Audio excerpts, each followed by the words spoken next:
Hi, it's Knuckle. If you're looking for a light, entertaining, and highly thought-provoking read, I recommend You Too Can Have a Body Like Mine by Alexandra Kleeman. She really is a one-of-a-kind writer, but to maybe give you a general sense of the kind of writer she is, her short story Lobster Dinner is thought to have been inspired by David Foster Wallace's Consider the Lobster, and her works have been lauded by Sadie Smith. So consider that type of hilarious, absurdist, but also disturbing, strange, and a bit uncomfortable fiction that feels very much a product of, and very much made for, our modern world. It starts with a question of, who are you? Are you a body, a mind, a spirit? Are you the heart that pumps blood to trillions of mini organisms within you called cells? If we cut ourselves open, how different would you be from me? Could you distinguish your liver from mine? On one level, the characters in the novel seek to be free from their own bodies and individual identities, seeking freedom through various spiritual and religious experiences.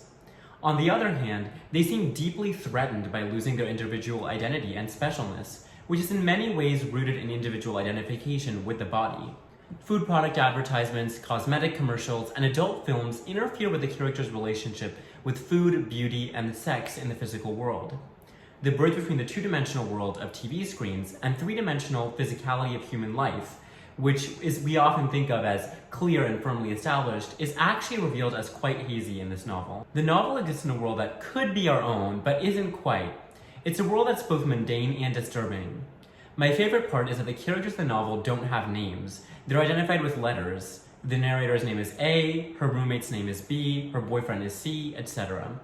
Identifying the characters with letters depersonalizes them a bit and ties back to the central question of who we are and what does our experience of ourselves mean. Let's take a quick reading of the first page or so. Is it true that we are more or less the same on the inside? I don't mean psychologically. I'm thinking of the vital organs, the stomach, heart, lungs, liver, of their placement and function, and the way that a surgeon making the cut thinks not of my body in particular, but of a general body, depicted in cross-section on some page of a medical school textbook. The heart from my body could be lifted and placed into yours, and this portion of myself that I had incubated would live on, pushing foreign blood through foreign channels. In the right container, it might never know the difference. At night, I lie in bed, and though I can't touch it or hold it in my hand, I feel my heart moving inside me, too small to fit the chest of an adult man, too large for the chest of a child. There was a newspaper article about a man in Russia who'd been coughing up blood. An X-ray showed a mass in his chest with a spreading shape, rag-edged.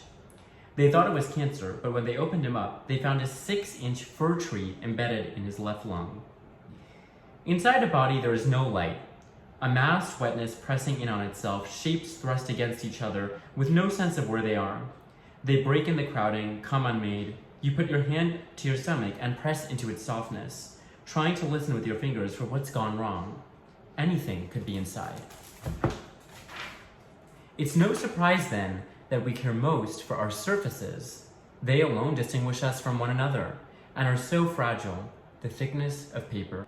I was standing in my room in the front of the mirror, peeling an orange. I cradled its exact weight in my palm, sinking a nail through the topmost layer. I dug a finger under its skin once I felt cool flesh, then I rooted that finger around and around. The rind tore with a soft, cottony sound, the peel one smooth, blunt piece trailing off the fist of the fruit. I slipped my contacts in and blinked in the mirror. Most mornings, I barely resembled myself. It was like waking up with a stranger. When I caught a glimpse of my body, tangled and pale, it felt as if there was an intruder in my room.